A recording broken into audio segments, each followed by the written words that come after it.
Hi friends, నేను మీ భాస్కర్ మేకల. So మొత్తానికైతే ఈ రోజు ఎపిసోడ్ ఎలా ఉంది అని అంటే అద్దిరిపోయింది. సో నిజంగానే చాలా బాగా అనిపించింది చాలా రోజుల తర్వాత. ఇప్పటి వరకు అగ్ని పరీక్ష జరిగిన దాంట్లో ది బెస్ట్ ఎపిసోడ్ అంటే ఐ థింక్ నాకు ఇదే అనిపించింది. సో మీకేమనిపించింది ఏంటి అనేది కూడా అసలు ఎపిసోడ్ చూడండి, తర్వాత ఒక క్లారిటీ ఉంటుంది అనమాట. సో లేట్ చేయకుండా శ్రీముఖి గారు రావడంతో జనాల్లోకి మామూలు భయపెట్టడం కాదు, ఒక రేంజ్లో భయపెట్టేస్తున్నాము. సో ఇంకా టాస్క్లు, ఈ పవర్ కార్డులు ఇప్పటి నుంచి అసలైన అగ్ని పరీక్ష స్టార్ట్ అయింది అని చెప్పేసి చెప్పడం అసలు మామూలుగా కాదు. ఈరోజు జరిగిన టాస్క్లో ఎక్స్ట్రీమ్ లెవెల్గా ఆడారు, ఆల్ కంటెస్టెంట్స్ బాగా ఆడారు. అండ్ ఇంకొకటి ఏంటంటే ఈ మెయిన్గా మాట్లాడుకోవాల్సింది, ఈ రాజ్ కుమార్ గారు ఏమన్నా స్మార్ట్ గేమ్ ఆడుతురా. సో ఏమీ చేయనట్టుగానే ఉండి స్మార్ట్ గేమ్ ఆడుతుంది అనమాట. సో ఈమె ఖచ్చితంగా బిగ్ బాస్ 10లో ఉండబోతుంది అని అంటే, సో ఈమెకున్న స్మార్ట్నెస్కి, ఈమెకున్న తెలివితేటలకి ఖచ్చితంగా వచ్చేస్తుంది, ఒక యూనిక్ కంటెస్టెంట్ అవుతుంది అని అయితే అర్థమవుతుంది. నెక్స్ట్గా మాట్లాడుకోవాల్సింది రోహిత్. సో రోహిత్ని కావాల్సుకొనే తొక్కుతూ వస్తున్నారా, కావాల్సుకొనే జడ్జెస్ మొత్తం తొక్కి నారదీయాలి అన్నట్టు ఉందా, లేదంటే అసలు మనోడు ముందుకెళ్తే ఇంకెక్కడ ఎవరికి ఏ ఎఫెక్ట్ అవుతుందా అన్నట్టుగా మనోడిని అయితే ఒక రేంజ్లో తొక్కుతూ ఉన్నారనమాట. సో అది నాకు కరెక్ట్ అనిపించలేదు. మీకేమనిపించింది ఏందో తెలియదు కానీ, సో కావాల్సుకొని అండర్ ఎస్టిమేట్ చేస్తురా, కావాల్సుకొని మనోడిని తొక్కి పడుతున్నారా అర్థం కావట్లేదు. సో రోహిత్ విషయంలో మాత్రం ఇది చాలా దారుణం అని చెప్పుకోవచ్చు. సో ఇంకా లేట్ చేయను. సో ఎపిసోడ్ స్టార్ట్ అయిపోయింది. అండ్ ఈసారి అసలైన అగ్ని పరీక్ష, అసలైన ఆట పాట అన్నట్టుగా అన్నీ ఈ రోజే జరగబోతుంది, ఈ రోజే ఉంటుంది అనమాట. సో అసలైన అగ్ని పరీక్ష స్టార్ట్ అయింది అని చెప్పేసి చెప్తారు. అండ్ ఇంకొకటి ఏంటంటే ఈ ఎల్లో కార్డ్స్ గురించి, అండ్ జడ్జెస్ దగ్గర ఎల్లో కార్డ్ ఉంది, అండ్ మీ దగ్గర 6 కార్డ్స్ గెలుచుకున్న వాళ్ళు ఎవరైతే ఉన్నారో వాళ్ళని లేపి ఆ 6 కార్డ్స్లో నుంచి ఒక కార్డ్ ఈరోజు ఖచ్చితంగా వాడాలి అని చెప్పేసి అని అన్నప్పుడు, సో ఎవరు వాడతారంటే రాజ్ కుమార్ గారు ఈరోజు ఖచ్చితంగా ఆ కార్డ్ అయితే యూజ్ చేసుకోవాలి. ఒకవేళ కార్డ్ యూజ్ చేసుకోలేదు అని అంటే అది అవసరం లేదు, అంటే ఇంకా అది వేస్ట్ అయిపోతుంది అనమాట. సో అంతకు మించి ఇంకా ఏముండదు నీకు. సో వీలైనంత అదిగా నీకు టైం వచ్చినప్పుడు, నీకు కావాల్సినప్పుడు ఖచ్చితంగా కార్డ్ అయితే యూజ్ చేసుకోవాలి. రివర్స్ డెసిషన్ అనమాట. సో ఇది చెయ్యాలి అని అన్నప్పుడు తన దగ్గర ఉన్న పవర్ తోటి చెయ్యను అని చెప్పొచ్చు. సో ఇలాంటి పవరు అదే జరగబోతుంది. ఈరోజు ఖచ్చితంగా వాడాలి అన్నప్పుడు ఖచ్చితంగా అది చేస్తారనమాట. టాస్క్ పెడతారు ఆటలో. ఆటలో అవ్వకూడదంటే బలి, సో అవ్వాలి మనం బాహుబలి, అప్పుడప్పుడు అవ్వాలి మనం బాహుబలి. సో ఈ టాస్క్ అనేది ఒకటి కండక్ట్ చేస్తారు. అండ్ ఆర్మ్ రెస్లింగ్ అనమాట. సో మామూలుగా కాదు, ఓ రేంజ్లో ఉంటుంది. సో నిజంగా అస్సలు ఇప్పటిదాకా రోహిత్ని అందరూ ఒక సాఫ్ట్ కార్నర్లా చూడడానికి పెద్దగా మాట్లాడకుండా ఉండడం, అయినా పెద్ద డిఫెండ్ చేసే అంత సిచ్యువేషన్ లేకపోవడం, ఎంత ఉన్నా కూడా సో మనోడుకి అంటే ఇక్కడ ఏమైపోయిందనంటే ఇద్దరిని సెలెక్ట్ చేస్తారు. ఆ ఇద్దరు ఎవరు అని అంటే, అబ్బాయిల సైడ్ నుంచి ఇద్దరిని ఆర్మ్ రెస్లింగ్ చేయడానికి, అమ్మాయి సైడ్ నుంచి ఇద్దరిని ఆర్మ్ రెస్లింగ్ చేయడానికి టాస్క్ పెడతారనమాట. దాంట్లో ఫ్రాక్షన్ ఆఫ్ సెకండ్స్ లెక్క అసలు ఎంత ఫాస్ట్గా, ఆల్రెడీ మిథిలేష్ ఎంత జిమ్ బాడీ, ఎంత గట్టిగా ఉంటాడు, అలాంటిది ఆర్మ్ రెస్లింగ్లో మనోడిని ఇలా పూచుకుపుల్ల తీసి పక్కన పడేశాడు అన్నట్టుగా అంత ఫాస్ట్గా చేశాడు.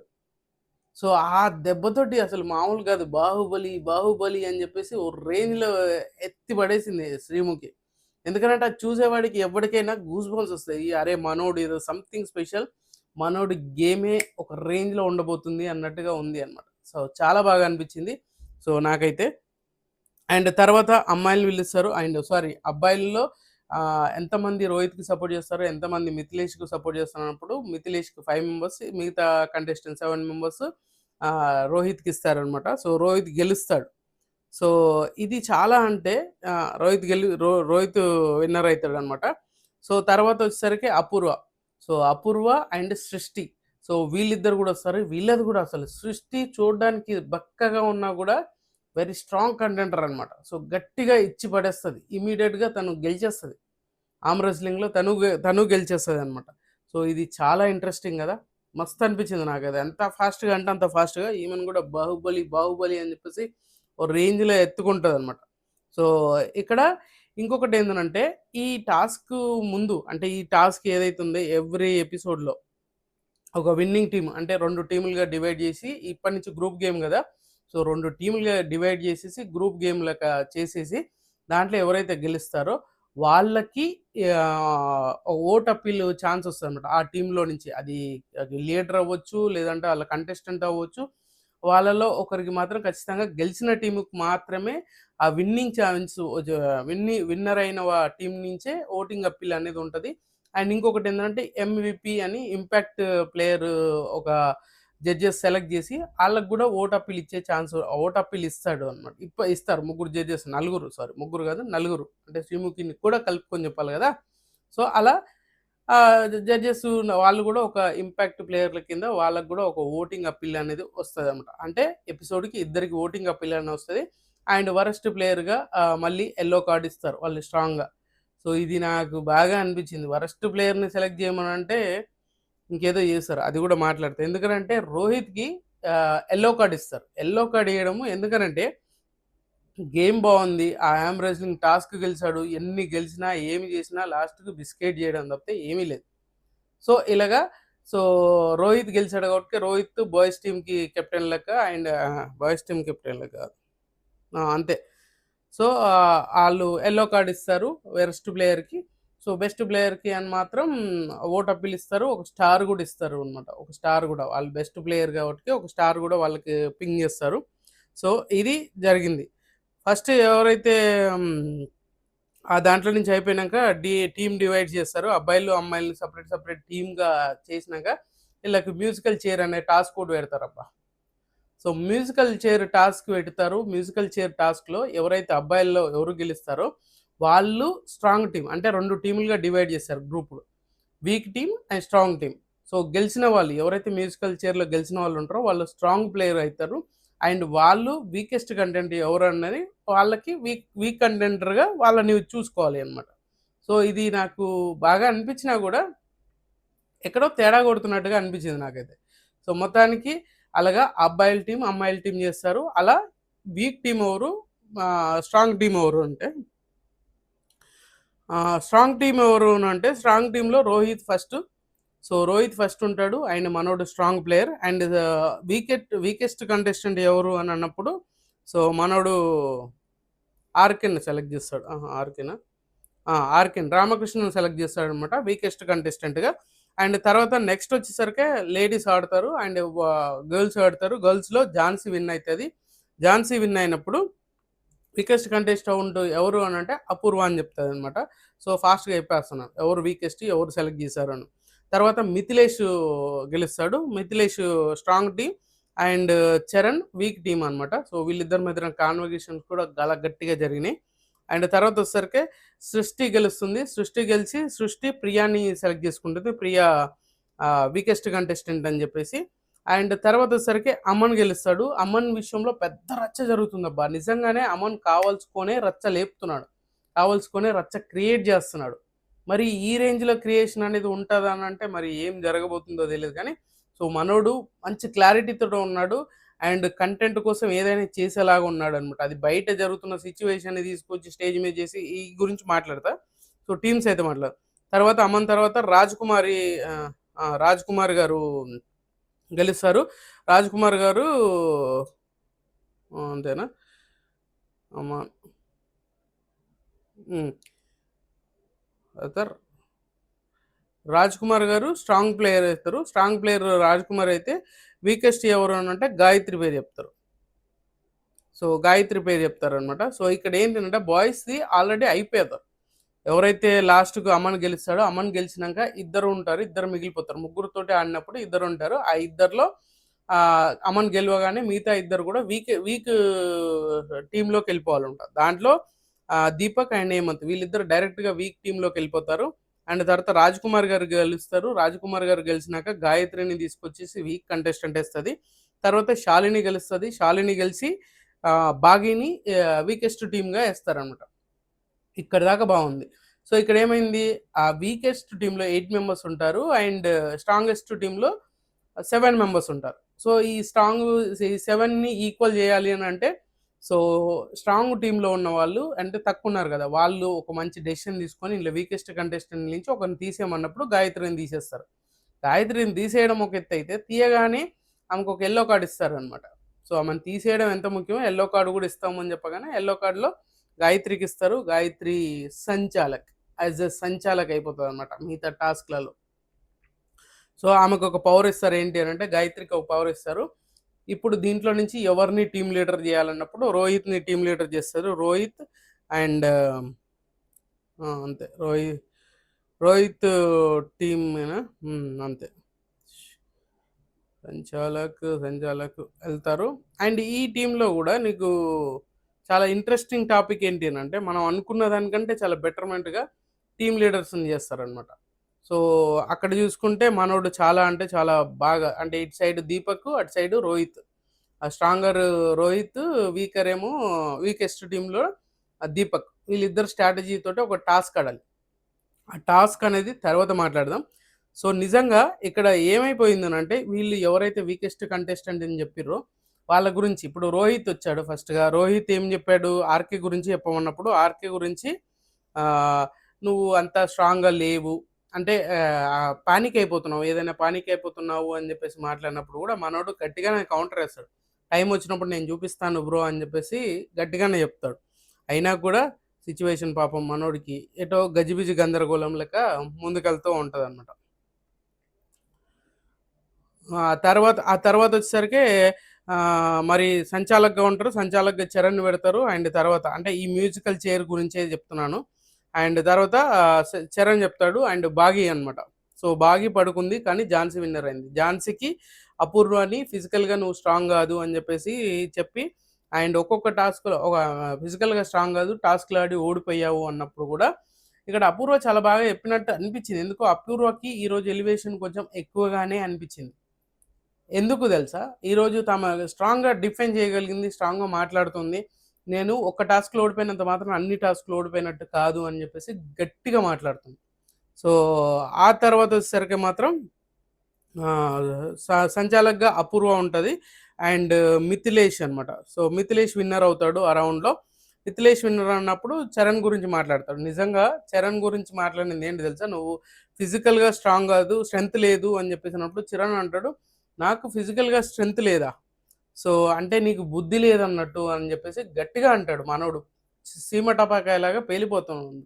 అయినా కూడా తీరా చూస్తే ఏమైపోతుంది, మనోడు చెప్పిన దానికి నువ్వు ఫిజికల్గా లేవు అని అంటే బాడీ పరంగా లేదు అని చెప్పేసి చెప్పాను అన్నప్పుడు దాన్ని పెద్దగా మాట్లాడకుండా ముందుకెళ్ళిపోతూ ఉన్నాడు అనమాట.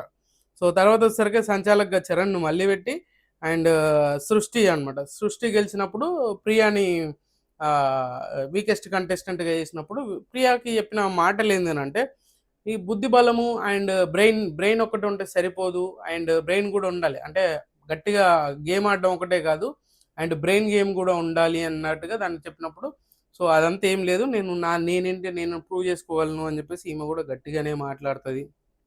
అండ్ తర్వాత సంచాలక్గా ప్రియా సంచాలక్ ఉంటుంది. ఇక్కడ మెయిన్గా టాస్క్ ఏంది తెలుసా, ఈ ముగ్గురు అయితే ఎవరైతే హేమంత్, దీపక్, అమన్ మాట్లాడారో ఇక్కడ ఇంపాక్ట్ చూపించే అంత సిచ్యువేషన్ జరిగిందనమాట. ఇక్కడ జరిగిన సిచ్యువేషన్కి చాలా అంటే చాలా బాగా అదైపోయింది. అమన్ మామూలు ఓవర్ యాక్షన్ కాదు అది. సో ఆల్రెడీ గ్రీన్ సర్కిల్ ఉంది, ఆ గ్రీన్ సర్కిల్ పైనుంచే నడుచుకుంటూ వెళ్ళాలి, గ్రీన్ సర్కిల్ లోపలికి రావద్దు అని చెప్పేసి అన్నప్పుడు ప్రియా సంచాలక్గా అన్ఫేర్ చేసిందనే ఫీలింగ్ వచ్చింది. సో అక్కడికి బజర్ వచ్చినప్పుడు మ్యూజికల్గా తిరుగుతున్నారు, డాన్స్ చేసుకుంటుంటే ఆల్రెడీ అమన్ లోపలికి వచ్చాడు, దాన్ని దీపక్ అబ్జెక్ట్ చేశాడు. సో అబ్జెక్ట్ చేసినప్పుడు అది కరెక్ట్ కాదు అని అంటే సంచాలక రైట్ అన్నారు. అండ్ అభిజిత్ కూడా తన ఏదైతే దీపక్ చెప్పాడో అది అన్ఫేర్ అనేది, అంటే లోపలికి వచ్చాడు అనేది అది ఫేర్ అని అంటే సపోర్ట్ చేస్తున్నట్టుగానే చెప్పాడు అనమాట. అయినా ఇక్కడ సిచ్యువేషన్ ఏంటంటే అమన్ దీపక్ మాట్లాడుతూ ఉంటే డైరెక్ట్గా మిథిలేష్ లేచి ఏం చెప్తాడు తెలుసా, లేదు తను కావాల్సుకుని ఓడిపోయాడు అండ్ వీకెస్ట్ టీంలో ఉండాలి అని చెప్పాడు అని అంటే నాకు ఆల్రెడీ ముందే చెప్పాడు, ఒకళ్ళు నువ్వు గెలిస్తే నన్ను వీకెస్ట్ టీంలో వెయ్యి అని చెప్పాడు. సో అది అన్ఫేర్, నువ్వు కావాల్సుకుని ఓడిపోయాడు అని చెప్పేసి అంటే సో దీపక్ కూడా ఎక్స్ప్లెనేషన్ చాలా బాగా ఇస్తాడు. ఎందుకంటే నేను హైట్ ఉన్నా, నాకు మోకాళ్ళ కిందికి ఉంది చేరు, కూర్చోవడానికి ప్రాబ్లం అవుతుంది, అయినా ట్రై చేశాను, ఎందుకు ఇప్పుడు అక్కడ ఉండడమే ఇక్కడ ఉండడమే కాదు కదా అని వాదిస్తూ ఉంటే డైరెక్ట్గా అడుగుతాడు. ఎందుకు అని అంటే ఇక్కడ ఎవరు రోహిత్ ఎప్పుడైతే గెలిచాడో అప్పుడే ఖచ్చితంగా మనోడు వీకెస్ట్ టీంలో ఉండాలి అండ్ గట్టిగా ఉండాలి అని చెప్పేసి అనుకున్నాడు. మరి ఇప్పుడు ఎందుకు అరుస్తున్నాడు అని అంటే ఎలివేషన్ కోసం అమన్‌తో పెట్టుకుంటే ఎలివేషన్ వస్తది. ఆ రేంజ్‌లో ఆ కైండ్ ఆఫ్ మాట్లాడడం అనేది నాకు నిజంగా నచ్చలేదు. దానికి తోడు అపూర్వ లేసి అడగగానే అపూర్వ లేసి అడిగినప్పుడు మనోడు అమ్మను ఎంత ఓవర్ యాక్టింగ్ చేసింది తెలుసా? సో, ఆ టాపిక్ వచ్చింది. ప్రతిరోజు నేను నిన్న ఆడిన టాస్క్‌లో కూడా అట్లనే నాకు పెద్ద బొక్క పడ్డది బయట. ఎప్పుడో షూటింగ్ జరిగితే ఇప్పుడు ఎట్లా అయింది? పెద్ద బొక్క పడ్డదని ఎట్లా తెలుస్తది? సో, చాలా అంటే చాలా ప్లాన్డ్‌గా వచ్చినట్టుగా అనిపించింది నాకు. సో, మనోడు అప్రూవ్‌ని షడప్ నోరు మూసుకో నాకు పెద్ద బొక్క పట్టావు అది అని అంటే, అక్కడ నిజంగా చేసింది ఎవరు? నీకే ఫేవర్ జరిగింది. నీకే వచ్చింది. కానీ బయట నెగెటివ్ అయిపోయాను అని చెప్పేసి ఎంత ఉక్రోషంగా మాట్లాడుతున్నాడు. అసలు మామూలుగా హైపర్ అవ్వట్లేదు. అంత హైపర్ అవ్వాల్సిన అవసరం అనిపించలేదు. అంత అవసరం కూడా లేదు అనిపించింది నాకైతే. బట్ అనుకున్నంత దానికంటే మనోడు అంత పీక్‌లోకి తీసుకెళ్ళి అంత అరిచి మామూలుగా అంటే సోహెల్‌ని ఎందుకో రిప్రజెంట్ చేస్తున్నట్టుగా అనిపించింది. బయట సోషల్ మీడియాలో జరిగేది సోహెల్‌ని సేమ్ యాజ్ ఇట్ ఈస్‌గా మక్కీ టు మక్కీ చేస్తున్నాడా అని చెప్పేసి అది చేయడం అనేది నాకు నచ్చలే. బట్ నవదీప్ గారు అన్నాడు జరిగిందే కదా! జరిగిందే అని చెప్పేసి పంపించేసాడు. అండ్ అనుకున్న దానికంటే కొంచెం ఎక్కువనే చేశాడు అమన్ అనైతే నాకు అనిపించింది ఓవర్ యాక్షన్. మరి మీకేమనిపించింది తెలియాలి. సో, కావాలకి అది చేసినాక సంచాలక్‌గా రాజకుమారి వస్తది. అంతే సంచాలక రాజకుమారి. ఆమె ఎవరిని అపూర్వని కాదు. సంచాలక శాలిని గాయత్రి లీడర్‌ని ఎంచుకొని స్ట్రాంగ్ అది కామన్ జరిగింది కదా! ఆ! అయిపోయింది. ఆ గొడవ అది ఇంత చేసి కొంచెం హైడ్రామా క్రియేట్ చేయగలిగాడు. హైడ్రామా చేసేసి రచ్చ అయిపోయినాక రోహిత్ టీమ్‌ని సెపరేట్ చేశారు. అండ్ వీకెస్ట్ టీమ్ దీపక్ టీమ్‌ని సెపరేట్ చేశారనమాట. సో, ఇందులో వీకెస్ట్ కంటెస్టెంట్ ఎవరు? మీకున్న దాంట్లో మీ మీ దాంట్లో ఇప్పుడు ఏడుగురు ఉన్నారు గదా! రోహిత్ మీ టీమ్‌లో స్ట్రాంగ్ టీమ్‌లో ఎవరు వీకెస్ట్ కంటెస్టెంట్ అన్నప్పుడు సో, నాకు రాజకుమారి గారు అనిపించిర్రు అనంటే, సో, మీరు ఫిజికల్‌గా కొంచెం వీక్ అనేది నేనన్నాను అనంటే, లేదు లేదు నేను చూపిస్తాను ఏంటి అనేది ప్రూవ్ చేసుకుంటా అని చెప్పింది. దీపక్‌ని అడిగితే ఆర్‌కే అని చెప్తాడనమాట. సో, ఇది చాలా అంటే చాలా అనిపించింది నాకు. ఆర్‌కేని ఎందుకు అంత అండర్ ఎస్టిమేట్ చేస్తారో లేదంటే ఆర్‌కేని తొక్కేస్తున్నారో తెలియట్లేదు గానీ అది చేస్తారు. సో, డివైడ్ చేసినంక రెడ్ అండ్ గ్రీన్ 2 పోడియమ్స్ పెడతారు. 7 పోడియమ్స్ పెట్టేసి రౌండ్ సర్కిల్ పెట్టేసి అన్నిటి మీద కీస్ ఉంటాయన్నమాట. సో, కీస్ ఉండడం అంటే ఎవరి కీసు ఆళ్ళ పోడియం దగ్గర ఉంటది. అది లాక్కొని తీసి ఓపెన్ చేయాలి. జస్ట్ థింక్ వాళ్ళ కీస్ ఓపెన్ చేయాలన్నమాట. ఇందులోనే కదా పెద్ద ట్విస్ట్ ఉండేది. నిజంగా ఈ టాస్క్ ఆడారబ్బా! ఎక్స్‌ట్రీమ్ లెవెల్ ఆడారు. మెంటల్ ఎక్కిచ్చేంత అదిగా ఆడారు. నాకది మస్త్ అనిపించింది. చాలా అంటే చాలా బాగా అనిపించింది. కాకుంటే ఏందంటే ఈళ్ళందరికీ హుక్ జేసేసి అందరిని ఈ ఏడుగురిని అంటే 14 మందిని ఒక్క దగ్గరకేసేసి లాకేస్తారు. అందరూ ఒకరొకరు లాక్కుంటెళ్ళి అక్కడున్న దాన్ని కీస్ తీసుకొని ఓపెన్ జేసుకోవాలి. వాళ్ళ కీస్ ఓపెన్ చేయగానే వాళ్ళ హుక్ అనేది ఊడిపోతది. అది టాస్క్. అలా వీళ్ళ టీమ్స్ వైస్ ఆడినప్పుడు ఎక్స్‌ట్రీమ్ లెవెల్‌గా రోహిత్ టీమ్ బాగా అది చేశారనమాట. బ్యాలెన్సింగ్ చేశారు. అండ్ స్ట్రాటజీ గూడా చాలా బాగుంది. అయినా గూడా వర్కౌట్ చేశారు. ఏదో విధంగా వాళ్ళకి వర్కౌట్ చేశారు. అండ్ టీమ్ విన్ అయ్యారు. చాలా స్ట్రాటజిక్‌గా. సో, అక్కడున్న బాడీని అంటే అమను అండ్ రోహిత్ మన మిథిలేష్ వీళ్ళ ముగ్గురిని 3 కార్నర్‌లో ఇద్దరు అమ్మాయిల్ని ఫోర్త్ కార్నర్‌లో పెట్టి బ్యాలెన్సింగ్‌గా చేసి ఫాస్ట్‌గా గెలుస్తారు. సో, నాకు చాలా బాగా అనిపించేది. అలాగని చెప్పేసి దీపక్ టీమ్ కూడా చాలా బాగా ఆడారు. గట్టిగా ఆడారన్నమాట. సో, ఇది కదా మనకు గావాల్సిన మజా. సో, అలాగా సో, మొత్తానికి విన్నర్ అయితే రోహిత్ టీమ్ అయితే రోహిత్ టీమ్‌ని అప్రిషియేట్ చేస్తారు. అప్రిషియేట్ చేసి అండ్ తర్వాత వచ్చేసరికి మాత్రం రోహిత్‌కి ఆ ఓటప్పీలు ఇస్తుంటే సో, నాకు ఓటప్పీలు నాకు గాదు. మా దాంట్లో ఆడపిల్లలు గట్టిగా ఆడారు అని చెప్పేసి అన్నప్పుడు సృష్టికి ఇస్తారన్నమాట. సృష్టికి ఇయ్యగానే ఇక్కడ రాజ్‌కుమార్ ఇప్పటికైనా పవర్ యూజ్ చేస్తావా? లేదంటే లేదంటే ఇక్కడ ఏమన్నా స్మార్ట్ గేమ్. ఇదే కదా నేను రివర్స్ స్టాండ్ అంటే. ఇప్పుడు ఎవ్వరు గెలిచినా గూడా అది నేను తీసుకుంటా ఓటప్పీలు. ఫస్ట్ ఓటప్పీలు నేనే జేయాలి అని ఫిక్స్ అయినా నేనే జేస్తాను. సో, ఫస్ట్ టాస్క్ గెలిసింది. ఫస్ట్ 3 గ్రీన్స్, ఫస్ట్ టాస్క్‌లు గెలిసింది. ఏదైనా ఫస్ట్ నాదే ఉండాలి. ఫిక్స్ అయిపోయింది. సో, సృష్టిది కార్డ్ రివర్స్ ఉంది గదా! పవర్ కార్డ్ యూజ్ జేసి ఆమె ఓటప్పీలు అడుగుతది. అండ్ ఇంపాక్ట్ ప్లేయర్‌గా ఎవరు అనంటే సృష్టిని తీసుకొస్తారు. మరి సృష్టిని తీసుకురావడం బాగా. ఎందుకంటే కీ పడిపోయింది. మళ్ళీ దానిపైన పెట్టు అని జెప్పి తీసుకొని మళ్ళీ లాక్ ఓపెన్ చేసుకుంది. చాలా జెన్యూన్‌గా ఉంది అని జెప్పేసి ఎలివేషన్ ఇచ్చి మరీ అది జేస్తారనమాట. సో, చూడాలి. ఆమెకు మళ్ళీ ఓటప్పీలు ఇస్తారు ఇంపాక్ట్ ప్లేయర్ కింద. సో, ఆమె ఓటప్పీలు అయిపోయినాక వరస్ట్ ప్లేయర్ ఎవరు అనంటే సో, దీపక్ మన రోహిత్‌కిస్తారు. రోహిత్‌కి యెల్లో కార్డ్ ఎందుకిచ్చారో నాకు అర్థం గావట్లేదు. ఎందుకనంటే మనోడు గేమ్ ఆర్మ్ రెజ్లింగ్ బాగా ఆడాడు. గేమ్‌ని అంటే గ్రూప్‌ని బాగా కోఆర్డినేట్ చేశాడు. గ్రూప్‌ని గెలిపిచ్చాడు. ఈయన తాడు పట్టుకొని లాగాడు అని చెప్పేసి ఎల్లో కార్డ్ ఇవ్వడం అనేది వరస్ట్ థింగ్. నాకు అస్సలు నచ్చలేదు. మీరేమన్నా అనుకోండి. సో జరిగింది అదే అనమాట. ఎల్లో కార్డ్ ఇస్తారు వరస్ట్ ప్లేయర్గా. ఊహించిన దానికంటే ఎక్కువగా ఇంపాక్ట్ చూపిస్తుందంట. అంతకు మించి ఇంపాక్ట్ అయితే ఎపిసోడ్ మీద ఓన్లీ రోహిత్ మీదనే చూపిస్తున్నట్టుగా అనిపించింది. సో మీకేమనిపించింది ఏందని కింద కామెంట్ చేయండి. సో ఖచ్చితంగా ఈ వీడియో మీకు నచ్చినంగా లైక్ చేయండి, షేర్ చేయండి, కామెంట్ చేయండి, సబ్స్క్రైబ్ చేయడం మర్చిపోద్దు. అండ్